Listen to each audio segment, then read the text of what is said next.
Adam Smith, the 17th of July 1790, was a Scottish moral philosopher, pioneer of political economy, and a key figure in the Scottish Enlightenment. Smith is best known for two classic works, The Theory of Moral Sentiments, and An Inquiry into the Nature and Causes of the Wealth of Nations. The latter, usually abbreviated as The Wealth of Nations, is considered his magnum opus and the first modern work of economics. Smith is cited as the father of modern economics and is still among the most influential thinkers in the field of economics today. Smith studied social philosophy at the University of Glasgow and at Balliol College, Oxford, where he was one of the first students to benefit from scholarships set up by fellow Scot, John Snell. After graduating, he delivered a successful series of public lectures at Edinburgh, leading him to collaborate with David Hume during the Scottish Enlightenment. Smith obtained a professorship at Glasgow teaching moral philosophy, and during this time he wrote and published The Theory of Moral Sentiments. In his later life, he took a tutoring position that allowed him to travel throughout Europe, where he met other intellectual leaders of his day. Smith laid the foundations of classical free-market economic theory.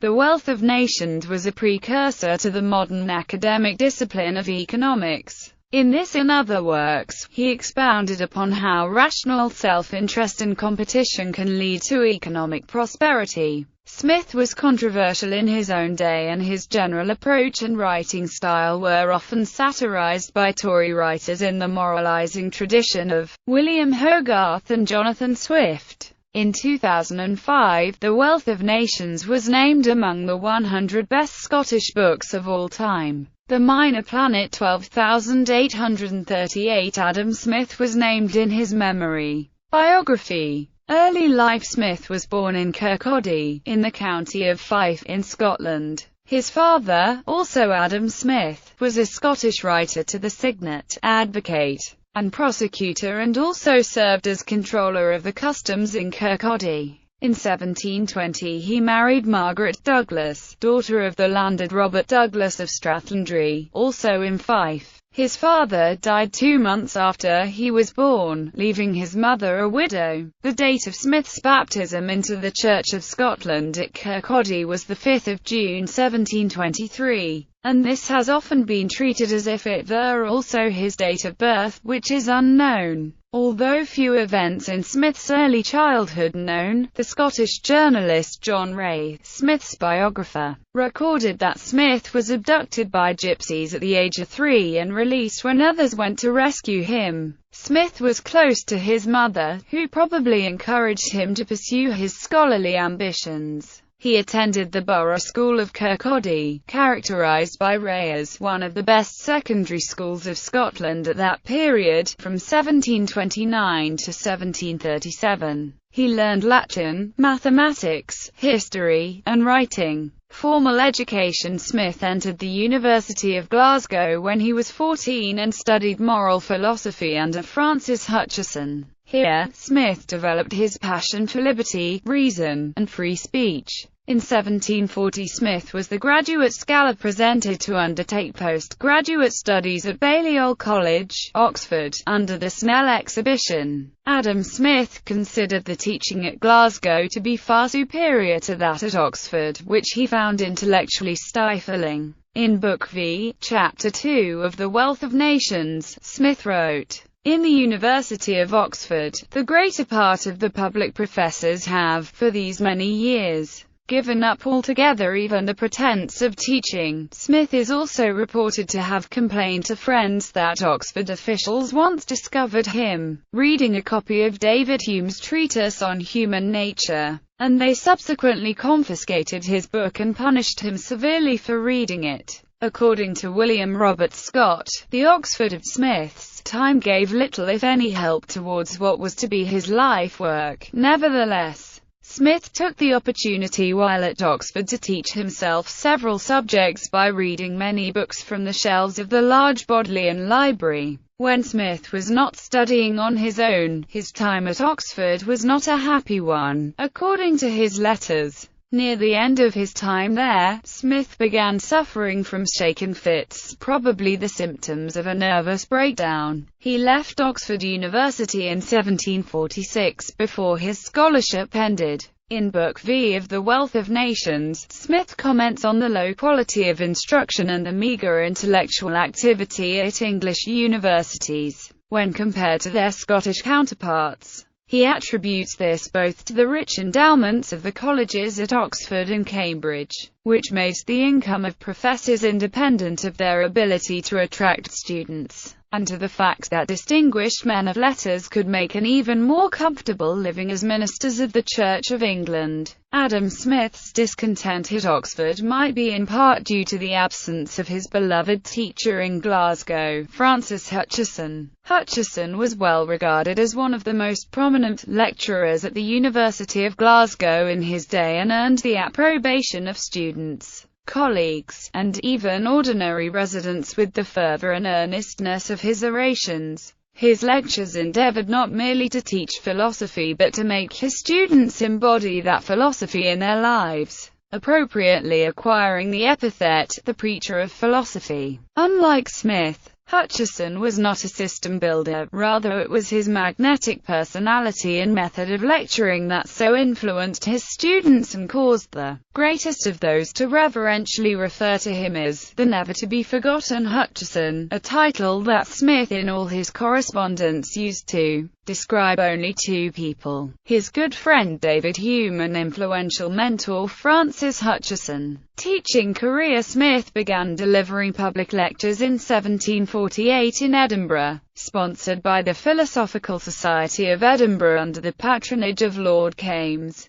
His lecture topics included rhetoric and belles lettres, and later the subject of the progress of opulence. On this latter topic he first expounded his economic philosophy of the obvious and simple system of natural liberty. While Smith was not adept at public speaking, his lectures met with success. In 1750, he met the philosopher David Hume, who was his senior by more than a decade. In their writings covering history, politics, philosophy, economics, and religion, Smith and Hume shared closer intellectual and personal bonds than with other important figures of the Scottish Enlightenment. In 1751, Smith earned a professorship at Glasgow University teaching logic courses, and in 1752 he was elected a member of the Philosophical Society of Edinburgh, having been introduced to the society by Lord Kames. When the head of moral philosophy died the next year, Smith took over the position. He worked as an academic for the next 13 years,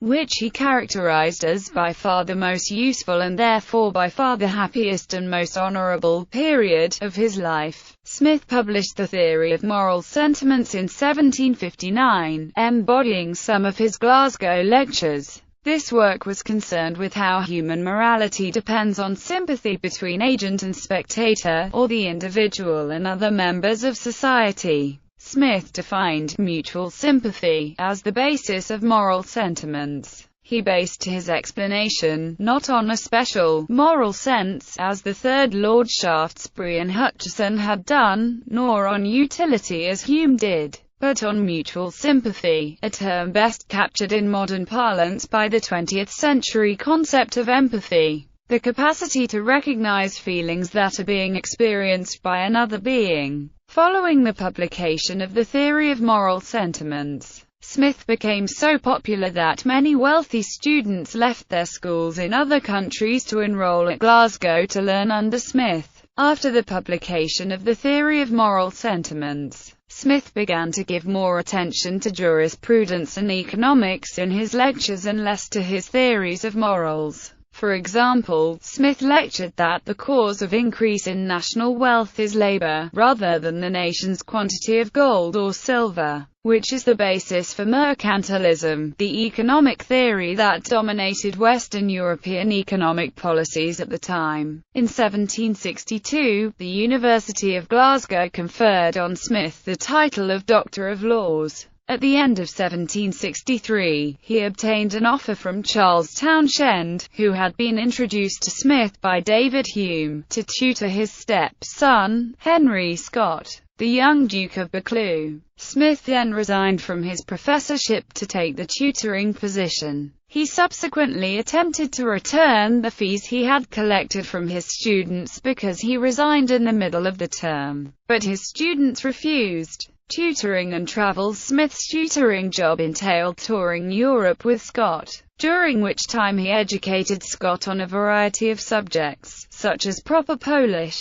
He was paid £300 per year along with a £300 per year pension, roughly twice his former income as a teacher. Smith first travelled as a tutor to Toulouse, France, where he stayed for 1.5 years. According to his own account, he found Toulouse to be somewhat boring, having written to Hume that he had begun to write a book to pass away the time. After touring the south of France, the group moved to Geneva, where Smith met with the philosopher Voltaire. From Geneva, the party moved to Paris. Here Smith came to know several great intellectual leaders of the time, invariably having an effect on his future works. This list included Benjamin Franklin, Turgot, Jean d'Alembert, André Morellet, Helvetius, and, notably, François Quesnay, the head of the Physiocratic school. So impressed with his ideas, Smith considered dedicating the wealth of nations to him, had Quesnay not died beforehand. Physiocrats were opposed to mercantilism, the dominating economic theory of the time, illustrated in their motto laissez-faire et laissez-passer, Le Monde Virginia de Louis Mime. They were also known to have declared that only agricultural activity produced real wealth. Merchants and industrialists did not.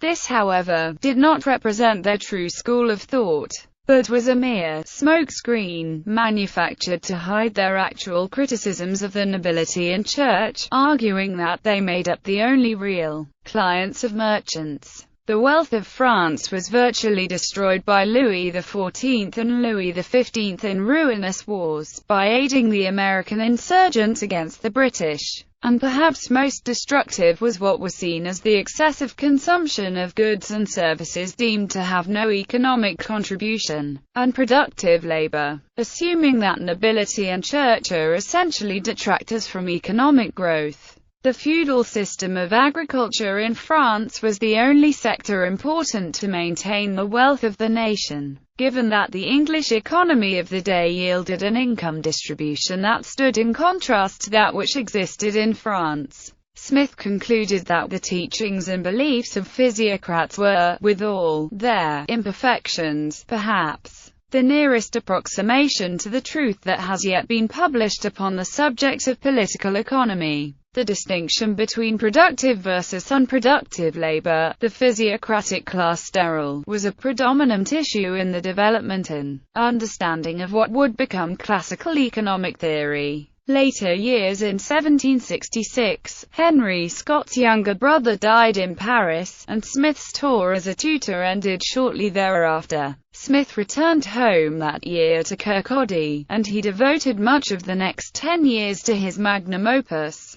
There he befriended Henry Moyse, a young blind man who showed precocious aptitude. As well as teaching Moyse, Smith secured the patronage of David Hume and Thomas Reid in the young man's education. In May 1773, Smith was elected Fellow of the Royal Society of London, and was elected a member of the Literary Club in 1775. The Wealth of Nations was published in 1776 and was an instant success, selling out its first edition in only 6 months. In 1778, Smith was appointed to a post as Commissioner of Customs in Scotland and went to live with his mother in Panmure House in Edinburgh's Canongate. 5 years later, as a member of the Philosophical Society of Edinburgh when it received its royal charter, he automatically became one of the founding members of the Royal Society of Edinburgh, and from 1787 to 1789 he occupied the honorary position of Lord Rector of the University of Glasgow. He died in the northern wing of Panmure House in Edinburgh on the 17th of July 1790 after a painful illness, and was buried in the Canongate kirkyard. On his deathbed, Smith expressed disappointment that he had not achieved more. Smith's literary executors were two friends from the Scottish academic world, the physicist and chemist Joseph Black, and the pioneering geologist James Hutton. Smith left behind many notes and some unpublished material, but gave instructions to destroy anything that was not fit for publication. He mentioned an early unpublished history of astronomy as probably suitable, and it duly appeared in 1795, along with other material such as essays on philosophical subjects. Smith's library went by his will to David Douglas, Lord Reston, who lived with Smith. It was eventually divided between his two surviving children, Cecilia Margaret and David Anne. On the death of her husband, the Rev. W.B. Cunningham of Prestonpans in 1878, Mrs. Cunningham sold some of the books. The remainder passed to her son, Professor Robert Oliver Cunningham of Queen's College, Belfast, who presented a part of the library of Queen's College. After his death, the remaining books were sold. On the death of Mrs. Bannerman in 1879, her portion of the library went intact to the New College, Edinburgh. Personality and beliefs. Character. Not much is known about Smith's personal views beyond what can be deduced from his published articles. His personal papers were destroyed after his death at his request. He never married, and seems to have maintained a close relationship with his mother, with whom he lived after his return from France and who died 6 years before his own death. Smith was described by several of his contemporaries and biographers as comically absent-minded, with peculiar habits of speech and gait, and a smile of inexpressible benignity. He was known to talk to himself, a habit that began during his childhood when he would smile in rapt conversation with invisible companions. He also had occasional spells of imaginary illness, and he is reported to have had books and papers placed in tall stacks in his study. According to one story, Smith took Charles Townshend on a tour of a tanning factory, and while discussing free trade, Smith walked into a huge tanning pit from which he needed help to escape. He is also said to have put bread and butter into a teapot, drunk the concoction, and declared it to be the worst cup of tea he ever had.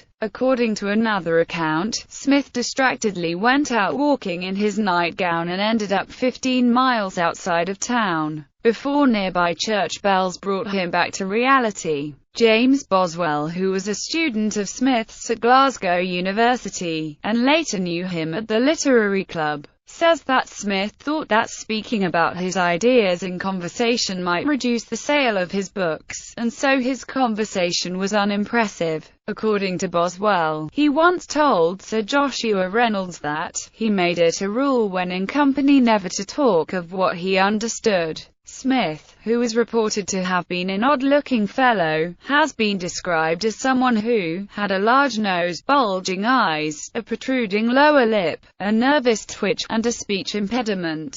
Smith is said to have acknowledged his looks at one point, saying, "I am a beau in nothing but my books." Smith rarely sat for portraits, so almost all depictions of him created during his lifetime were drawn from memory. The best-known portraits of Smith are the profile by James Tassie and two etchings by John Kay. The line engravings produced for the covers of 19th-century reprints of The Wealth of Nations were based largely on Tassie's medallion. Religious views. There has been considerable scholarly debate about the nature of Smith's religious views. Smith's father had shown a strong interest in Christianity and belonged to the moderate wing of the Church of Scotland. The fact that Adam Smith received the Snell exhibition suggests that he may have gone to Oxford with the intention of pursuing a career in the Church of England. Anglo-American economist Ronald Coase has challenged the view that Smith was a deist, based on the fact that Smith's writings never explicitly invoke God as an explanation of the harmonies of the natural or the human worlds. According to Coase, though Smith does sometimes refer to the great architect of the universe, later scholars such as Jacob Viner have very much exaggerated the extent to which Adam Smith was committed to a belief in a personal God. a belief for which Coase finds little evidence in passages such as the one in The Wealth of Nations, in which Smith writes that the curiosity of mankind about the great phenomena of nature, such as the generation, the life, growth and dissolution of plants and animals, has led men to inquire into their causes, and that superstition first attempted to satisfy this curiosity by referring all those wonderful appearances to the immediate agency of the gods. Philosophy afterwards endeavored to account for them from more familiar causes, or from such as mankind were better acquainted with than the agency of the gods. Some other authors argue that Smith's social and economic philosophy is inherently theological, and that his entire model of social order is logically dependent on the notion of God's action in nature. Smith was also a close friend and later the executor of David Hume, who was commonly characterized in his own time as an atheist. The publication in 1777 of Smith's letter to William Strahan, in which he described Hume's courage in the face of death in spite his irreligiosity, attracted considerable controversy.